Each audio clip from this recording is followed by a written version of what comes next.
कभी कभी ना सबसे कमाल की कहानियां उन जगहों से निकल कर आती हैं जहां हम उम्मीद भी नहीं करते। आज हम एक ऐसी ही कहानी को परत दर परत खोलेंगे, एक ऐसी कहानी जो हुनर, हालात और हिम्मत के धागों से सिली गई है। तो चलिए शुरू करते हैं सपनों की सिलाई। कहानी की शुरुआत ही इस एक लाइन से होती है जो मानो पूरी कहानी का सार बता देती है।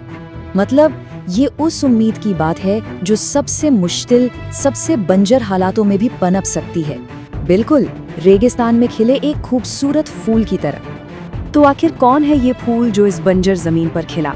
मिलिए रिया से, एक ऐसी लड़की जिसकी कहानी हमें सिखाती है कि असली टैलेंट को कोई भी दीवार, कोई भी मुश्किल रोक नहीं सकती।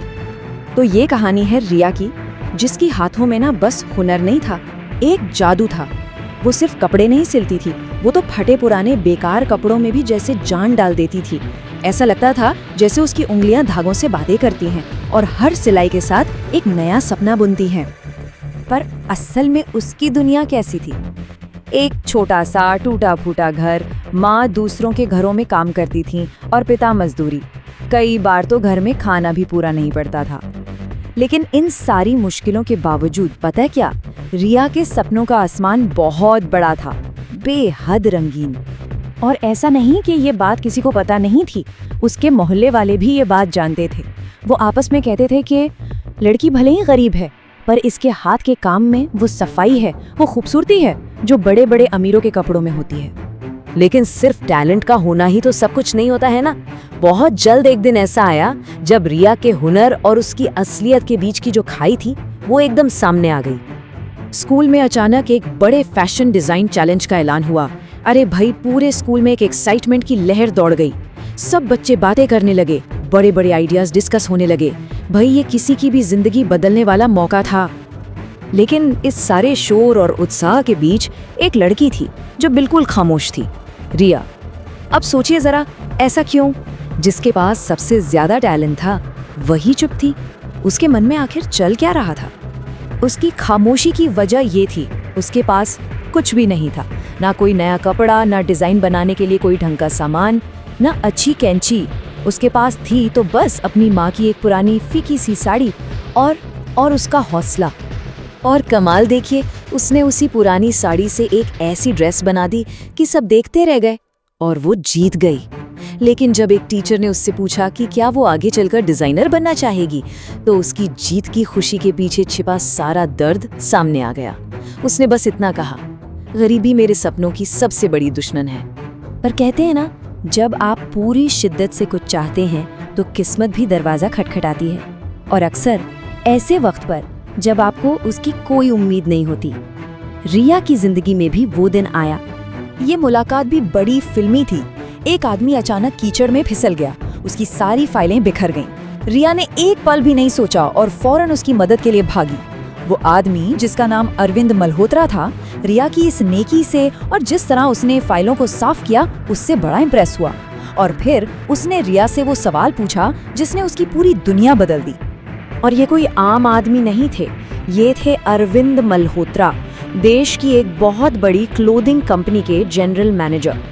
मतलब सही इंसान सही समय पर रिया की जिंदगी में आ गया था। अरविंद उसे अपने ऑफिस ले गए।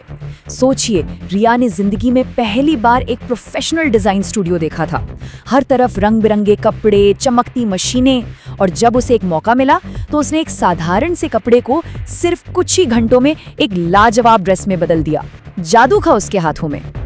उस ड्रेस को देखकर अरविंद मल्होत्रा के मुंह से बस यही निकला, रिया, तुम एक पैदाइशी डिजाइनर हो। उन्होंने रिया के अंदर छिपे उस हीरे को पहचान लिया था।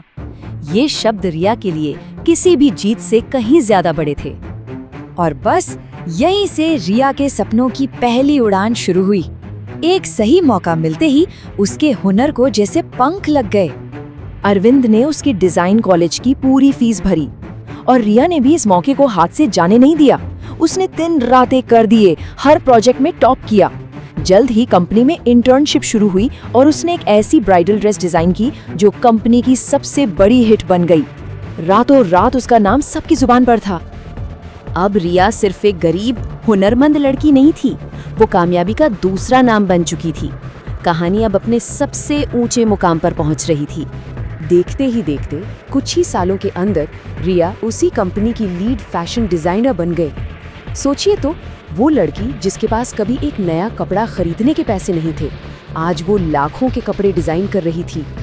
एक बड़े इंटरनेशनल फैशन शो में जब रिया के डिजाइन्स पर तालियां बज रही थी, तब अरविंद ने उसे वो दिन याद दिलाया जब उसने रोते हुए कहा था कि गरीबी उसकी सबसे बड़ी दुश्मन है।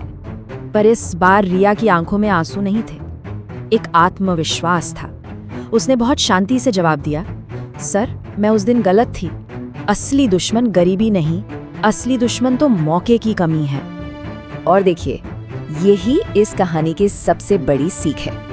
पहले वो सोचती थी कि गरीबी ने उसे रोक रखा है, पर अब वो जान चुकी थी कि असली रुकावट गरीबी नहीं बल्कि एक सही मौके का न मिलना था।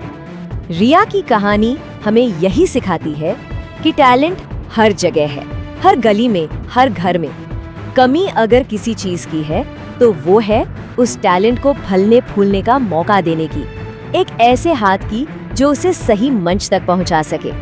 तो अगली बार जब कोई हुनर, कोई सपना आसपास दिखे तो एक पल के लिए जरूर सोचिएगा, क्या पता जिसे हम आज एक छोटा सा मौका दे रहे हैं वही कल पूरी दुनिया को बदलने की ताकत रखता हो।